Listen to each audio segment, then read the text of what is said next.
अगर रेत बोल सकती तो वो भी तुम्हें बताती कि इस धरती पर सबसे बड़ा धोखा दोस्ती के चेहरे से मिला है। कहते हैं कि उस वक्त मिस्र की जमीन पर एक पुराना गांव अमरात बसा करता था, जहां की हवा में खजूरों की खुशबू थी और लोगों के दिल सादगी से भरे हुए थे। मिट्टी के घरों की दीवारें सूरज की तपिश में सुनहरी चमकती और रातों में चांद की रोशनी उन पर नूर बनकर उतरती थी। उसी गांव में दो दोस्त रहते थे, इदरीस और रशीद। दोनों की दोस्ती इतनी गहरी थी कि लोग कहते, अगर मिस्र में सच्ची यारी की मिसाल चाहिए, इदरीस और रशीद को देखो। इदरीस एक मेहनती कारीगर था, दिन रात अपने हाथों से मिट्टी के बर्तन बनाकर रोजी कमाता और उसी में अपने बीवी ज़ैनब और 3 बच्चों का पेट पालता था। दूसरी तरफ रशीद था एक शिकारी।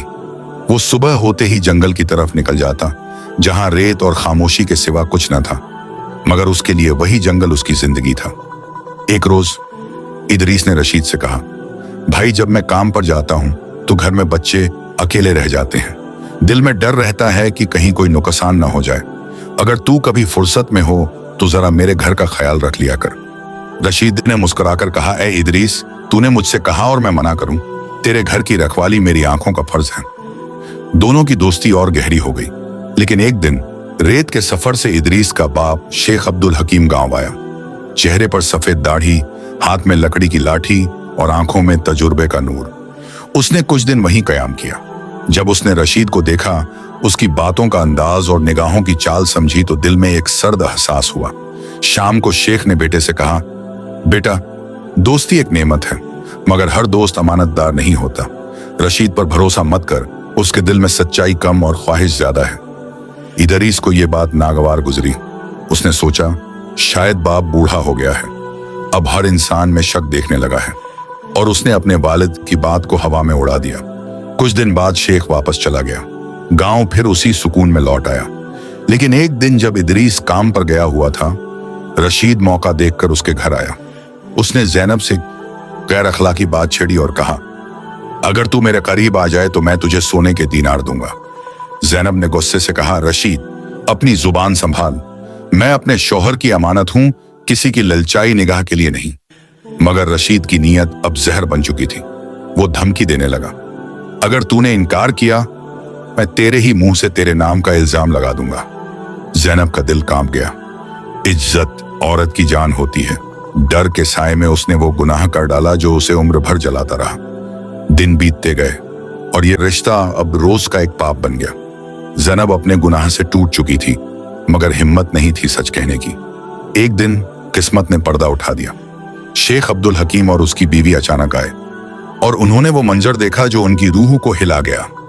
रशीद और ज़ैनब को एक साथ देखकर उनके होश उड़ गए। शेख का गुस्सा आसमान तक पहुंच गया।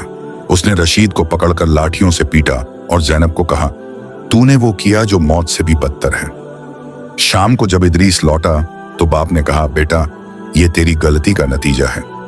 मैंने तुझे आग से बचाना चाहा था, मगर तूने उसे घर में जगह दी। इदरीस सुनता रहा और आंसू उसकी आंखों से बरसने लगे। वो रोया जैसे आसमान का बादल फट पड़ा हो। उसने अपनी बीवी को तलाक दी और ज़ैनब पर दुनिया तंग हो गई। रशीद भाग गया, मगर जमीन पर खुदा की पकड़ से कौन बचा है। कुछ दिन बाद गांव में खबर फैली, एक झोपड़ी में आग लगी है। अंदर औरत और बच्चे जल गए। इदरीस भी भागा, आग बुझाई। जब राख ठंडी हुई तो उसने देखा वो रशीद था और उसके साथ ज़ैनब और 2 बच्चे। सब राख बन चुके थे। इदरीस वहीं गिर पड़ा। आंखों से आंसू नहीं, अंगार गिर रहे थे। उसने आसमान की तरफ देखा और कहा, ए खुदा, तू सब जानता है। तेरा इंसाफ देर से आता है, मगर आता जरूर है। वक्त गुजरा। शेख ने बेटे की तन्हाई देखी और कहा, हर दर्द के बाद राहत होती है। अब अल्लाह से रजा मांगो, क्योंकि उसने तेरे सब्र को आजमाया है। इदरीस की शादी मरियम नाम की एक नेक सूरत लड़की से कर दी गई।